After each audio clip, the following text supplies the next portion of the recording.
ఎస్తేరు గ్రంథము 4వ అధ్యాయము. ఎందుకు ప్రార్థన చేసింది ఎస్తేరు అని చూస్తే, ముందు ఎందుకు ప్రార్థన చేసిందో చూద్దాం. చూడండి, 3వ అధ్యాయం, ఎస్తేరు గ్రంథము 3వ అధ్యాయము 12వ వచనం. మొదటి నెల 13వ దినమందు రాజు యొక్క వ్రాతగాండను పిలువనంపి హామాను ఆజ్ఞాపించిన ప్రకారము అంతయు ఆయా సంస్థానముల మీద నుంచబడిన రాజు యొక్క అధిపతులకు, అధికారులకు, ఆయా సంస్థానములోని జనుల మీద నుంచబడిన అధిపతులకు, అధికారులకు వారి వారి లిపిని బట్టి ఆ పేరట ఆ వ్రాతగాండ్ర చేత తాకీదులు వ్రాయించబడి రాజ ఉంగరము చేత ముద్రించబడెను. అన్ని రాష్ట్రాలు, అన్ని భాషలు, యూదా హిందూ దేశం మొదలుకొని ఉన్న యూదా వారందరినీ, ఏంటంటే అన్ని దేశాలలో, అన్ని ప్రాంగణాలలో ఉన్న యూదులందరికీ వ్యతిరేకంగా ఒక శాసనం రిలీజ్ అయింది. ఏంటి ఆ శాసనము? రాజుగారు ముద్ర వేశాడు.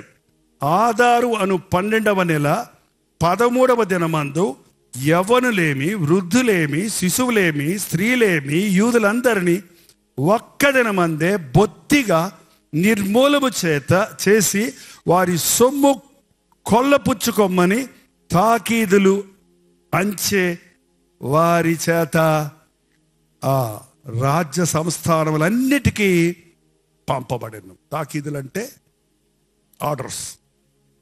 ఏంటండి? 12వ నెల 13వ రోజు అన్ని ప్రాంతాల్లో ఉన్న యూదులందరినీ ఒక్కరోజు అందరినీ సంహరించాలి, వారి ఆస్తులన్నీ కొల్లగొట్టుకోవాలి అనే రాజశాసనం వేసి రాజముద్రను ముద్రించాడు. అంటే యూదులందరినీ సంహరించాలని. ఎవడు? హామాను గాడు. ఎవడాడు?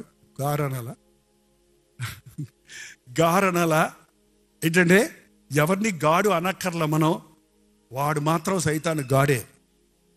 సైతాన్ గారు, ప్లీజ్ సైతాన్ గారు నా జోలుకు రాకండి సైతాన్ గారు అని అనకండి.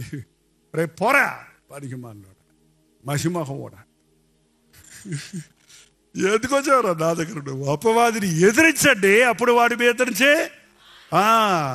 లేదండి, ఈ మధ్య నేను సైతాన్ కోసం మారు మనసు పొందాలని ప్లాన్ చేస్తున్నాడు ఆయన. సైతానికి మారు మనసు లేదండి, ఆడు మారు మనసు పొందడం. అపవాదిని ఎదిరించుడి, అప్పుడు వాడి మీద నుండి పారిపోతాడు. దేవుని ప్రజలకు ఎదురు తిరిగేవారు, దేవుని కార్యాలను అడ్డగించేవారు, బైబిల్లో ఎవరైనా అత్యధికంగా దూషించబడ్డారంటే, కఠినంగా మాట్లాడబడ్డారంటే దేవుని కార్యాలను అడ్డగించేవారండి. పరిశుద్ధాత్మను ఎదిరించేవారు అపవాది సంబంధులు.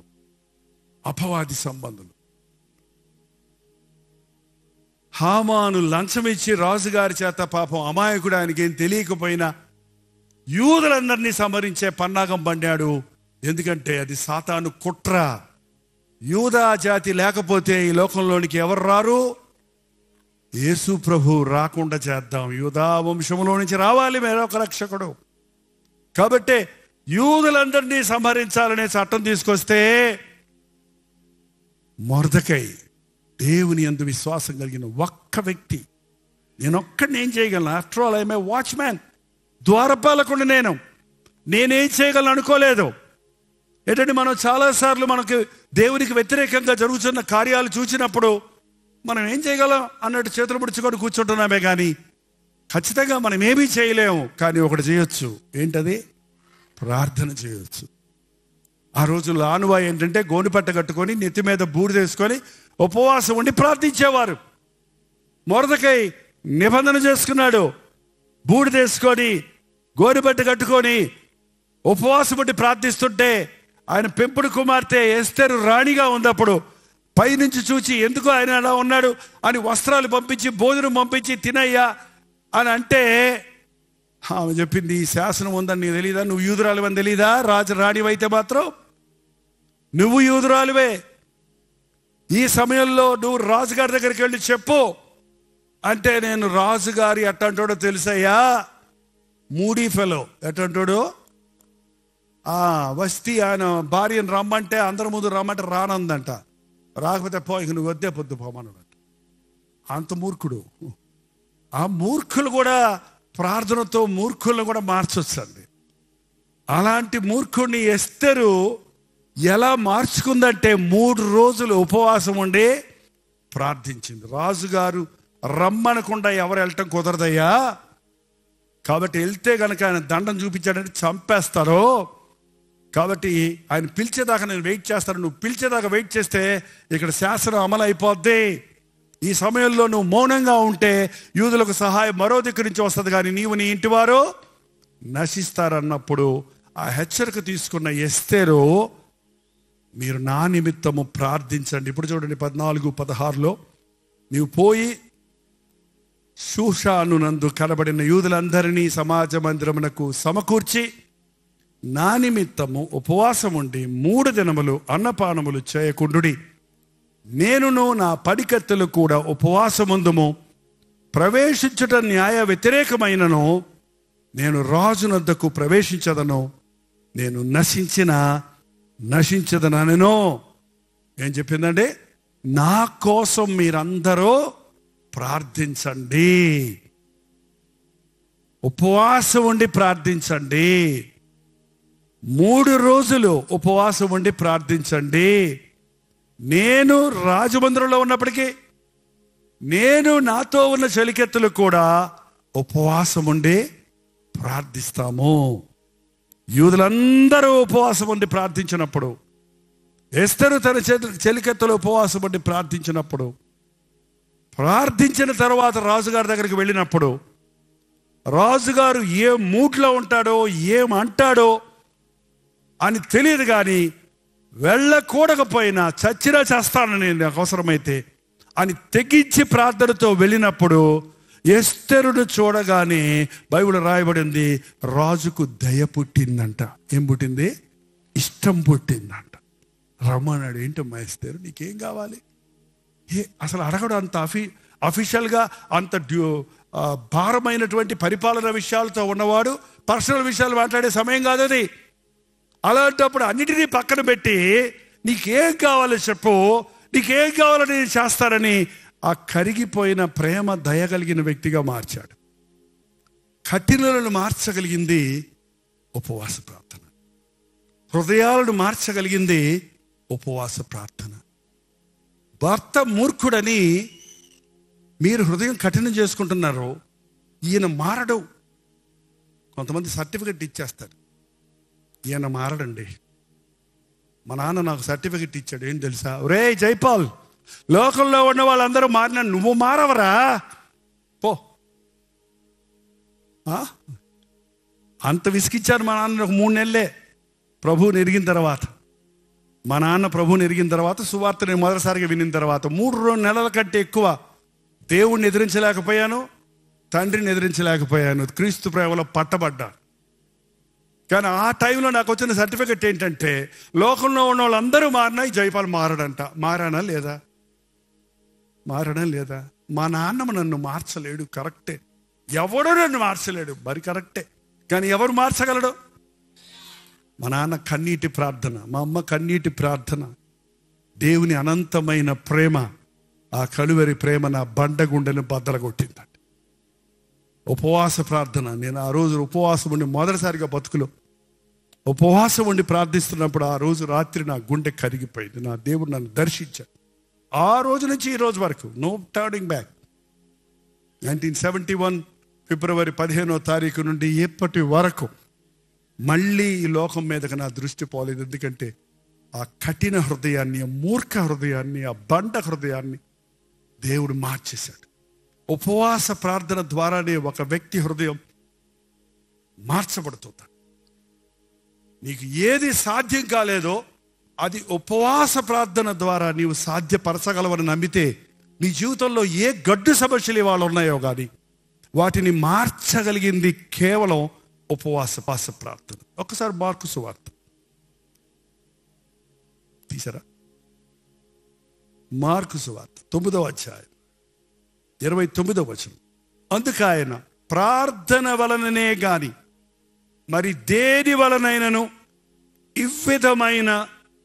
ఇవ్విధమైనది వదిలిపోవుట అసాధ్యమని వారితో చెప్పెను. ప్రార్థన వలననే అన్న దగ్గర ఫుట్ నోట్ ఇచ్చి కింద రాశాడు చూడండి. ఉపవాసము వలననే, ఉపవాస ప్రార్థన వలననే, ఉపవాస ప్రార్థన వలననే గాని మరి దేని వలనైనను ఇవ్విధమైనది నేనైతే నా బైబిల్లో ఇవ్విధమైనది గుండ్రంగా రౌండ్ నోట్ చేసి పెట్టా. ఎవ్విధమైనది యూ కెన్ ఫిల్ ఇట్. ఏంటండి ఇవ్విధమైనది? మాకు పిల్లలు లేరండి. నా వైఫ్కి ఫైబ్రాయిడ్స్ ఉన్నాయంట, నాకు కౌంట్ తక్కువ ఉందంట, వీర్య కణాలు లేవంట. డాక్టర్ చెప్పాడు మీకు జన్మలో పుట్టరని. హల్లెలూయా. ఎందుకు? ఇవ్విధమైనది సాధ్యం ఎప్పుడంటే డాక్టర్లు చేయొదిలి పెట్టేసిన, వాళ్ళ టెస్ట్లో కుదరదని చెప్పినా ఇవాళ పిల్లల్ని ఎత్తుకునే తల్లిదండ్రులు నేను చూపిస్తాను చాలా మందిని. ఎలా జరిగింది అది? మీరిద్దరూ రోజు కలిసి ప్రార్థించండి, సాధ్యమైనప్పుడల్లా ఉపవాసం పడి ప్రార్థించండి, మీ కొరకు నేను ప్రార్థిస్తాను అని చెప్పినప్పుడు సంవత్సరం తిరగకుండా కుదరదని డాక్టర్లు చెప్పిన డాక్టర్ల దగ్గరికే వెళ్తే వాళ్ళే ప్రెగ్నెన్సీ కన్ఫర్మ్ చేస్తున్నారండి. అండ్ వాళ్ళ ఆశ్చర్యం ముఖం క్వశ్చన్, ఎట్టా కుదిరింది? మా ప్రార్థన అండి, మా దేవుడండి, మా యేసయ్య అండి, మా పొరవు పాదాలు పట్టుకున్నాం. వైద్య రీతిగా ఇది అసంభవం, కానీ ఇది ఉపవాసం వల్ల, ప్రార్థన వలన ఇది సాధ్యం. ఇవ్విధమైనది. మీ ఇష్టం, అక్కడ ఏం ఫిలప్ చేసుకుంటారో ఈ రాత్రి ఫిలప్ చేసుకోండి. నాకు ఈ కాలేజీలో సీట్ దొరకదు, నాకు ఇక్కడికి వెళ్ళి చదవాలనుకుంటున్నాను, వీసా దొరకదు, నాకు గర్భఫలం కలగదు, నా వివాహం జరగదు, నాకు ఉద్యోగం దొరకదు, ఏమన్నాయో చూడండి, నేను బాగుపడను, ఈ తాగుడు నేను మానలేను, ఈ డ్రగ్ అడిక్షన్ నుంచి నేను బయటికి రాలేను, ఈ చెడ్డ కార్యము నుండి నేను బయటపడలేను, నా బతికింతే, నాకు ఇక జయము లేదు, మారాలనుకుంటున్నాను కానీ మారలేకపోతున్నాను, మారిన 2-3 రోజుల కంటే ఎక్కువ ఉండలేకపోతున్నాను, ఇక నా బతుకు ఇంతే అని ఎవరెవరు ఏమేమి విషయాల్లో మీరు అనుకుంటున్నారో ఈరోజు ఆ బ్రాకెట్లు మీది పెట్టుకోండి. ఇది సాధ్యము. ఉపవాసం వలన, ప్రార్థన వలన ఈ అసాధ్యము సుసాధ్యం చేయగలిగిన దేవుడు నా జీవితంలో ఉన్నాడు. ప్రార్థిస్తుండగానే జవాబు దొరుకుతుంది. మీరు ప్రార్థించేది వాక్యానుసారంగా ప్రార్థించాలంటే, దైవ చిత్తానుసారంగా ప్రార్థించాలంటే మీరు వాక్యాన్ని చదివి ఆ తర్వాత ప్రార్థిస్తే దేవుని మనస్సుని ఎరిగిన వారిగా ప్రార్థిస్తారు. అనేక సార్లు మన జీవితాల్లో అలవాటైన భక్తిలో నుండి, చల్లారిపోయిన భక్తిలో నుండి, నామకార్థ భక్తిలో నుండి ఉజ్జీవించబడాలంటే మనకు అవసరమైనది ఉపవాసం వలన, ప్రార్థన వలన మాత్రమే ఇది సాధ్యమో. ఈ రాత్రి ఏదైనా సరే మీ జీవితంలో అసాధ్యం అనుకున్నది ఉంటే, మీరు ఉపవాసం ఉండి విశ్వాసముతో ప్రార్థిస్తే, దేవుని చిత్తాన్ని ఎరిగి ప్రార్థిస్తే అది అద్భుతమైన రీతిగా సాధ్యపరుస్తాడు అని నమ్మిన వాళ్ళు చప్పట్లు కొట్టండి చూద్దాం.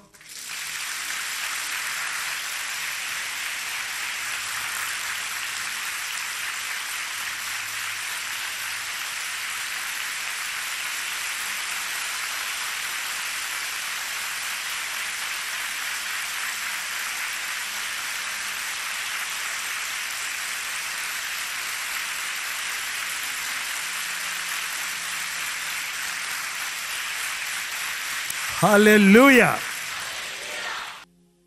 ఒకసారి ఎస్తేరు గ్రంథంలోకి వెళ్దాం. 8వ అధ్యాయం 9వ వచనం. రాజుగారు ఒక శాసనం వేశారు. ప్రతి ప్రాంగణంలో ఉన్న ప్రతి యూదుణ్ణి పలానా రోజున చంపేయాలి, వాళ్ళ సొత్తులన్నీ దోచుకోవాలి, యూదుడు అనేవాడు ఎక్కడ ఉండకూడదు అని రాజుగారు శాసనాన్ని చేసి దాని మీద రాజముద్ర వేశాడు. అయితే ఎస్తరు తన చెలికెత్తులు యూదులందరూ 3 రోజులు ఉపవాసం ఉండి దేవుని సన్నిధిలో ప్రార్థించారు. ప్రార్థించినప్పుడు అసాధ్యాలు సుసాధ్యాలుగా చేస్తాడన్నది ఎందుకంటే ఎలా నెరవేరిందన్నది ఇక్కడ మనం చూస్తున్నాం. ఎస్తెరు గ్రంథం 8వ అధ్యాయం 8వ వచనంలో, అయితే రాజు పేరిట వ్రాయబడి రాజు ఉంగరముతో ముద్రించబడిన తాకీదును ఏ మానవుడును మార్చజాలడో. కాన్స్టిట్యూషన్ మార్చాలంటే అంత సులభం కాదు, అయినా మార్చేస్తారేమో. ఆ రోజుల్లో రాజుగారు ఒక ప్రకటన చేశాడంటే, రాజముద్ర వేశాడంటే, ఆ రాజు కూడా దాన్ని మార్చడానికి అధికారం లేదు. ఏ నరుడు ఏ మానవుడు మార్చగలడు? It's impossible. ఫలానా రోజున యూదులందరినీ చంపాలన్న చట్టాన్ని మార్చగలిగిన స్థితి లేనే లేదు. అటువంటి పరిస్థితుల్లో వారు చేసిన ఉపవాస ప్రార్థన వలన ఏం జరిగిందండి? 9వ వచనం, సీవాను అను 3వ నెలలో 23వ దినమందు రాజు యొక్క వ్రాతగ్రంథును పిలువబడి, ఓకే ఇక అక్కడ దాంట్లో చూద్దాం. చూడండి, రాజుగారు ఒక మాట చెప్పాడు, ఆ ఓల్డ్ చట్టాన్ని మార్చలేం కాబట్టి, కాగా మీకు ఇష్టం వచ్చినట్టు మీరు రాజునైన నా పేరిట యూదుల పక్షమున తాకీదులు వ్రాయించి రాజ ఉంగరంతో దాన్ని ముద్రించండి. పాత దానిని మార్చలేం కాబట్టి మీరు మీకు ఇష్టం వచ్చినట్టుగా నా పేరులో నా రాజముద్ర వేసుకొని మీరు చట్టాన్ని తయారు చేసుకోండి అని రాజుగారు చెప్పాడట. అంత రీతిగా అంత అద్భుతంగా దేవుడు రాజు హృదయాన్ని కల్పించాడు. సో వీళ్ళు ఏం చేశారు? ఒక చట్టాన్ని పిలిపించి, అందరిని పిలిపించి, అన్ని భాషలను పిలిపించి, అన్ని స్థానాల్లో రాయించింది ఏంటంటే, 11వ వచనం అండి, మన టైం అవుతుంది కనుక, రాజైన అహష్వరోషు యొక్క సంస్థానములన్నిటిలో ఒక్క దినమందే, అనగా ఆదారు అను 12వ నెల 13వ దినమందే ప్రతి పట్టణమునందును యూదులు కూడుకొని తమ ప్రాణములు కాపాడుకొనుటకు ఆయా ప్రదేశములలో నుండి తమకు విరోధులకు జనుల సైనికులందరినీ, శిశువులను, స్త్రీలను సంహరించి హతము చేసి నిర్మూలపరిచి వారి వస్తువులను కొల్లగొట్టుకున్నటకు రాజు యూదులకు సెలవిచ్చారని దాని యందు వ్రాయబడెను. వాళ్ళు వచ్చి నిన్ను చంపడం ఏంటరా, నువ్వు వెళ్ళి వాళ్ళ సంగతి చూసుకో. ఏంటండి, వాళ్ళందరూ వచ్చి మిమ్మల్ని సంహరించాలని శాసనానికి తిరిగి శాసనం ఏం రాశారంటే, అదే రోజు మీరందరూ వాళ్ళ మీద పడి మీకు వాళ్ళు ఏం చేయాలనుకున్నారో మీరు వాళ్ళకి అది చేసి మీ సొత్తులు కొల్లగొట్టుకున్నాం అనుకున్న వారి సొత్తును మీరు కొట్టుకోవడానికి నేను పర్మిషన్ ఇస్తున్నానని రాజుగారు ముద్రేశాడండి. హల్లెలూయా. అసాధ్యాలు సుసాధ్యాలు చట్టాలు మార్చగలిగిన దేవుడు. ఓడిపోతావనే వాడిని ఓడగొట్టే శక్తిని ఇస్తాడంట. చెప్పండి నాతో, నువ్వు ఓడిపోతానన్న వాడిని ఓడగొట్టే శక్తి నీకు ఇస్తాడంట.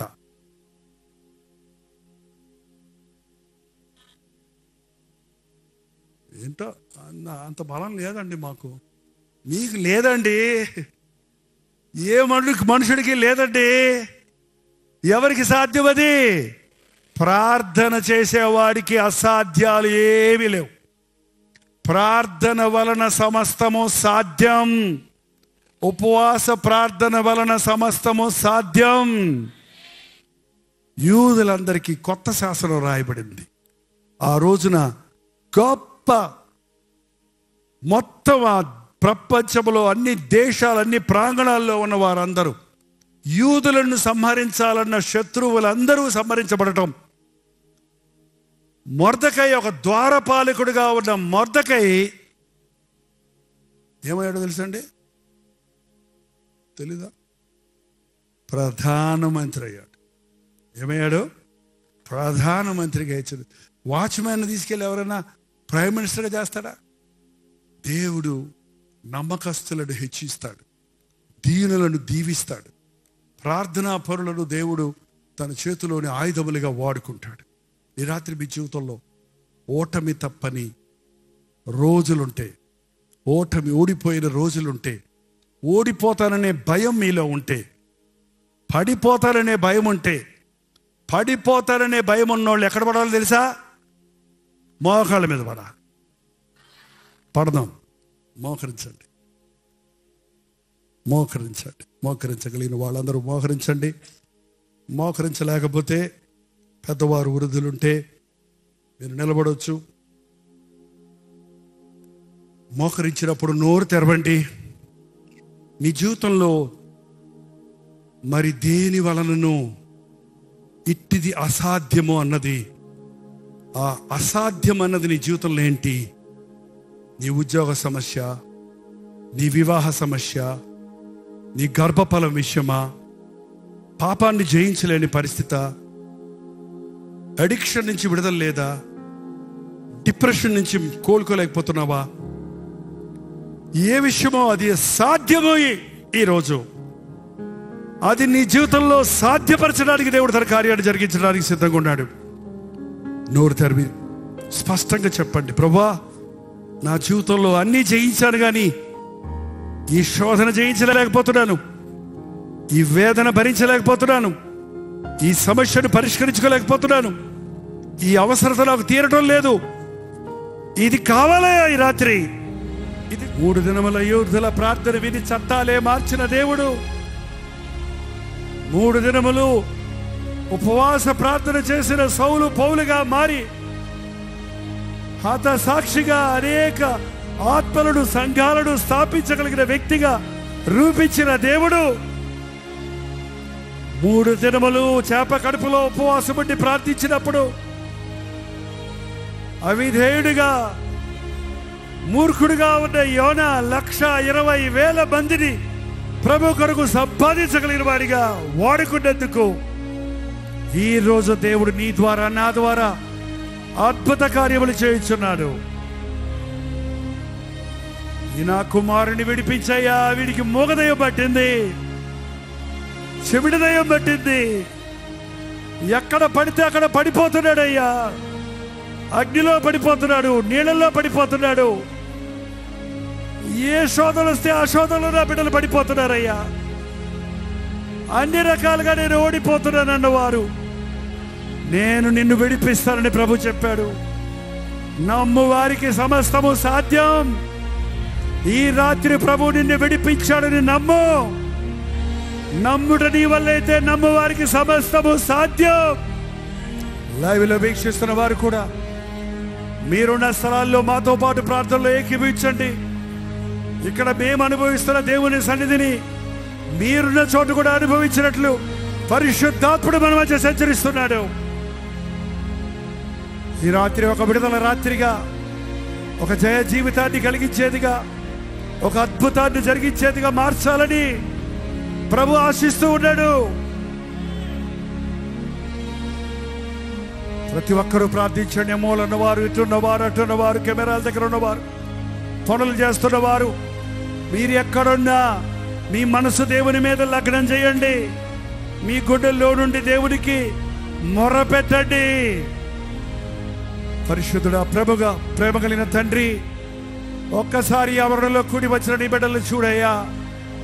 ఏ గుండెల్లో నుంచి ఏ మూలుగు వినపడుతుందో, ఏ విషయంలో తమ ఓటమిని ఒప్పుకొని నీ జయము కొరకు ఎదురు చూస్తూ ఉన్నారో, ఎవరి కట్లు ఎలాగూ ఉన్నవో, ఎవరి స్థితి ఎలా ఉన్నదో ఎరిగిన యేసు ప్రభువా, ఈరోజు నీకు మొర్ర పెట్టుకుంటుండగా నీ విడుదలను మాకు కలుగజేయి నాయన.